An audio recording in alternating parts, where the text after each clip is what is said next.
Welcome back to the KOAM Morning News on this Wildcat Wednesday. Joined by a friend of the show, Josh Coltrane from the K-State Extension Office. Josh, I want to talk to you about dicamba because as you and I were just talking coming out of the break there, it's been in the headlines a lot for the past year.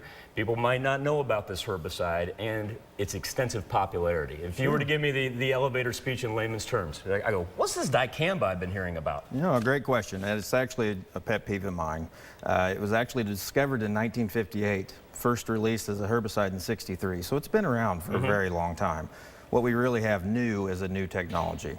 We have dicamba-tolerant crops, soybeans and cotton in particular, that this new technology is being used on. So it's dominated the headlines. There's been in the scientific community, there's a lot of debate still going on the off-target movement is really probably the biggest issue it's faced. So when you say dicamba resistant, essentially I can put these crops in the ground, use dicamba to go after my broadleaves, and my crops, I don't have to worry about my crops. Is that kind of the long story short? Correct, yes. Soybeans in our area are very, very sensitive to unless they have this new technology in them.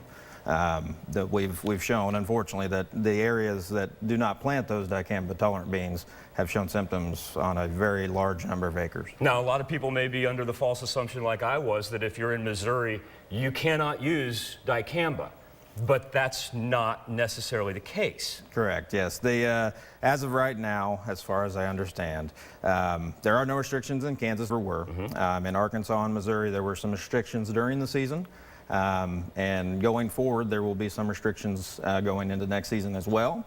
But as of right now, you should be able to buy it. You wouldn't want to spray it, but you could buy it and spray it. You're locked into some real interesting research when it comes to wind speeds. I am. Because as you were telling me, a threshold between 10 to 15 miles per hour. Now, when I walk outside, 10 to 15 miles per hour, that's a negligible difference. Sure, barely feel it, right? But it's not in your line of study. Correct, yes. Actually, new guidelines have dropped the maximum wind speed from 15 down to 10. Again, doesn't sound like very much.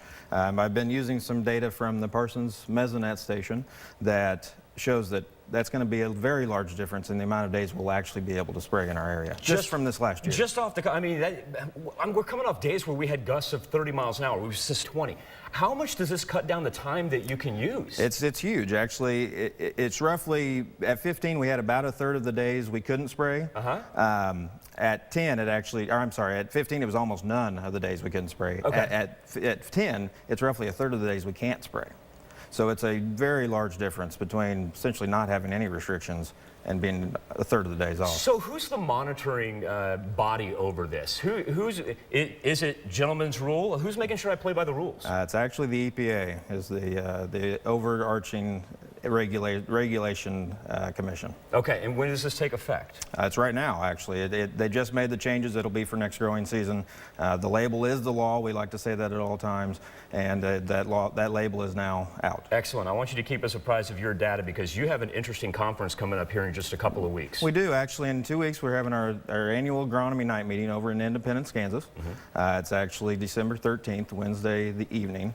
We'll be talking about dicamba, how to use it properly. That's what Doug Shoup, our area agronomist, will be talking about. And Roger McCohen, a ag law expert from Washburn University, will be coming down and talk about the ag law perspective of off-target movements. Get ye to Independence, find out about these new dicamba rules taking effect because evidently they're going to drastically cut down the amount of time that you're able to use this. Josh Coltrane, I want to thank you not only for stopping in, but also sharing your data with us. I look forward to those future results to see what you have. Thanks for having us. All right, we'll be back with more KOAM News. Let's check out our wins right after this.